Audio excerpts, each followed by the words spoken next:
Voice of சாரதி சேனலுடைய subscribers எல்லாத்துக்கும் மிகப்பெரிய வணக்கம்ங்க. இன்னைக்கு நம்ம இந்த வீடியோல என்ன பார்க்க போறோம் அப்படின்னா, இவளை நீங்க வீட்டுக்கு கூட்டிட்டு வந்துட்டீங்கல்ல, இப்போ நான் என்ன செய்ய போறேன் பாருங்க. நடிகர் அஜித்துக்கும் நடிகை ஹீராக்கும் உள்ள ரிலேஷன்ஷிப் வந்து இப்போ எல்லாத்துக்கும் தெரிய ஆரம்பிக்குது.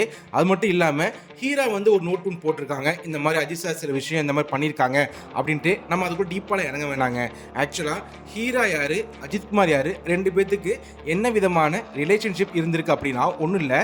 ஆரம்ப காலகட்டத்தில் இவங்க தமிழில் வந்து பார்த்தீங்கன்னா 2 படங்கள் நடிச்சிருக்காங்க. தொடரும் காதல் கோட்டை, இந்த 2 படம் நடிக்கும்போது பார்த்தீங்கன்னா அஜித் சாருக்கு தான் ஃபர்ஸ்ட் ஹீரா மேல் வந்து பாத்தீங்கன்னா ஒரு லவ் அஃபெக்ஷன் வந்திருக்கு. அஜித் கிட்ட அது இல்ல ஸ்டார்ட் ஓகே அப்படின்னா அப்படியே ஹீரா கூட சேர்ந்து கட்டி பிடிச்சோம்.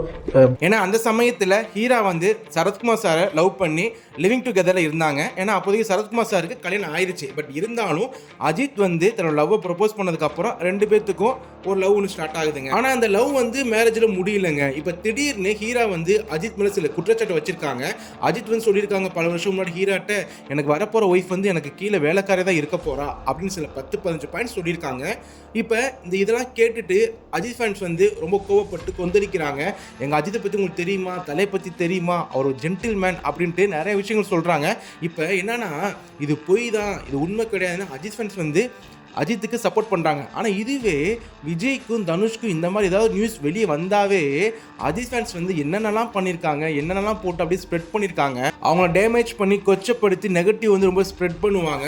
இதுவே தன்னோட நடிகருக்கு இந்த மாதிரி ஒரு சுச்சுவேஷன் வந்துச்சுன்னா மட்டும் ரொம்ப முட்டு கொடுத்து அவங்களை பாதுகாக்கிறாங்க, ப்ரொடெக்ட் பண்ணுறாங்க. பட் இருந்தாலும் எல்லாரோட லைஃப்லையும் பாஸ்ட்ல என்ன இருக்கலாம், அதை போய் தோண்டி கிளறி எடுத்து பார்க்க தேவையே இல்லை.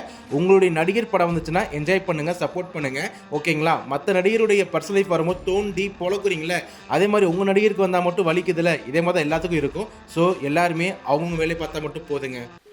மிஸ் பண்ணிடாதீங்க. நீங்க மிஸ் ஆயிட மாட்டீங்களா மேடம்?